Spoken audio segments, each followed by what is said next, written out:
సంస్కృతికి స్వాగతం. కార్తీక పురాణం 30వ రోజు పారాయణం. సూత ప్రోక్తమైన విషయాలను విన్న ఋషులు, ఓ మునిరాజా, రావి చెట్టు ఎందువలన అంటరానిదయింది, అయినప్పటికీ శనివారం నాడు మాత్రం ఎందుకు పూజనీయతను పొందింది అని ప్రశ్నించగా సూతర్షి వారిని ఇలా సమాధానపరచసాగాడు. పూర్వం క్షీరసాగర మథనంలో లభించిన అనేక వస్తువులలో లక్ష్మిని, కౌస్తుభాన్ని శ్రీహరికి సమర్పించి తక్కిన సంపదనంతా దేవతలు తీసుకున్నారు. శ్రీహరి శ్రీదేవిని పెళ్లి చేసుకోదలిచాడు. కాని శ్రీదేవి, ఓ నారాయణ, నాకన్నా పెద్దది నా అక్కయ్య ఉంది. ఆ జ్యేష్ఠకు పెళ్లి కాకుండా కనిష్టనైన నేను కళ్యాణమాడడం పాడి కాదు కనుక ముందు ఆమె మనువుకై సంకల్పించమని కోరింది. ధర్మబద్ధమైన రమ మాటలను అంగీకరించి విష్ణువు ఉద్దాలకుడు అనే మునికి జ్యేష్ఠాదేవిని సమర్పించాడు. స్థూల వదన, అశుభ్ర రదన, ఎర్రని కన్నులు కలిగినది, కఠినమైన గాత్రం కలిగినది, బిరుసు శిరోజాలు కలిగిన జ్యేష్ఠాదేవిని ఉద్దాలకుడు తన ఆశ్రమానికి తెచ్చుకున్నాడు. నిరంతర హోమ ధూమ సుగంధాలతోనూ వేదనాదాలతోనూ నిండిన ఆశ్రమాన్ని చూసి పెద్దమ్మ దుఃఖిస్తూ, ఓ ఉద్దాలక, నాకీ చోటు సరిపడదు. వేదాలు ధ్వనించేది, అతిథి పూజా సత్కారాలు జరిగేవి, యజ్ఞయాగాదులు నిర్వహించబడేవి అయిన స్థలాలలో నేను నివసించను. అన్యోన్య అనురాగం గల భార్యాభర్తలు ఉన్న చోటగాని, పితృదేవతలు పూజింపబడే చోటగాని, ఉద్యోగస్తుడు, నీతివేత్త, ధర్మిష్ఠుడు, ప్రేమగా మాట్లాడేవాడు, గురుపూజ దురంధరుడు ఉండే స్థలాలలో గాని నేను ఉండను.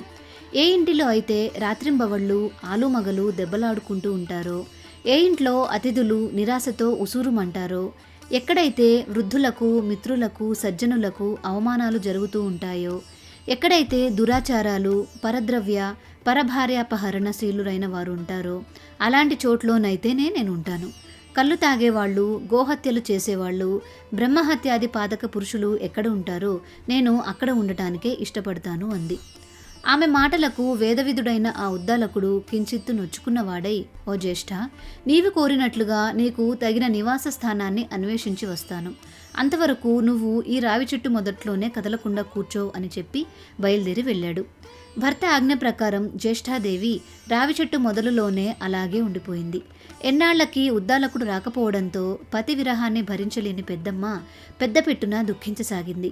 ఆమె రోదనలు వైకుంఠంలో ఉన్న లక్ష్మీనారాయణుల చెవులలో పడ్డాయి. వెంటనే లక్ష్మి తన అక్కగారిని ఊరడించవలసిందిగా విష్ణువును కోరింది. విష్ణువు కమలా సమేతుడై జ్యేష్ఠాదేవి ఎదుట ప్రత్యక్షమై ఆమెను ఊరడించుతూ, ఓ జ్యేష్ఠాదేవి, ఈ రావి చెట్టు నా అంశతో కూడి ఉంటుంది కనుక నువ్వు దీని మూలంలోనే స్థిర నివాసం ఏర్పరచుకుని ఉండిపో. ప్రతి చోట నిన్ను పూజించే గృహస్థుల యందు లక్ష్మి నివసిస్తూ ఉంటుంది అని చెప్పాడు. ఆ నియమాలలోనే ప్రతి శనివారం రావి చెట్టు పూజనీయగాను, అక్కడ జ్యేష్ఠాదేవిని షోడశోపచార విధిని అర్పించే స్త్రీల పట్ల శ్రీదేవి అమిత కరుణాకలితే అయి అనుగ్రహించేటట్లుగాను ఏర్పరిచాడు శ్రీహరి. ఓ ఋషులారా, సత్యభామకు శ్రీకృష్ణుడు చెప్పినట్లుగా నారదుని చేత పృథు చక్రవర్తికి చెప్పబడిన విధంగా నేను మీకీ పద్మపురాణ అంతర్గత కార్తీక పురాణాన్ని వినిపించాను. ఎవరైతే ఈ కార్తీక మహాత్మ్యాన్ని చదువుతున్నారో, వింటున్నారో, వినిపిస్తున్నారో వారు సమస్త పాపాల నుండి విడివడి విష్ణు సాయుధ్యాన్ని పొందుతున్నారు అని సూతుడు చెప్పగా విని సంతసించిన ఋషులు అక్కడి నుండి బదరీవన దర్శనాకాంక్షలై పయనమయ్యారు. ఇంతటితో కార్తీక పురాణ పారాయణం సమాప్తం. ఇన్ని రోజులు మన భారతీయ సంస్కృతిలోని ఈ కార్తీక పురాణ వీడియోలను చూసి ఆదరించిన వాళ్ళందరికీ పేరు పేరున నమస్కారాలు. మీకు ఈ కార్తీక పురాణ పారాయణం నచ్చింది అని అనుకుంటున్నాను. నచ్చినట్లయితే మీ అభిప్రాయాన్ని కామెంట్ సెక్షన్లో తెలియజేయండి. మీ అమూల్యమైన సలహాలను, సూచనలను కూడా తెలియజేయండి. ఈ కార్తీక మాసాంతంలో తప్పనిసరిగా వినవలసిన పోలీస్ వర్గం కథతో రేపు ఉదయం మళ్ళీ కలుసుకుందాం.